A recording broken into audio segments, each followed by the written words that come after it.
Qayğı və dəstək böyük sözlər deyil, gündəlik kiçik addımlardır.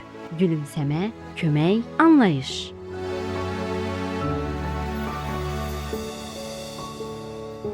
Bəzən qayğı sadəcə bir baxışda, bir gülümsəmədə gizlənir. Dəstək jestlərlə deyil, sadə diqqətlə ölçülür.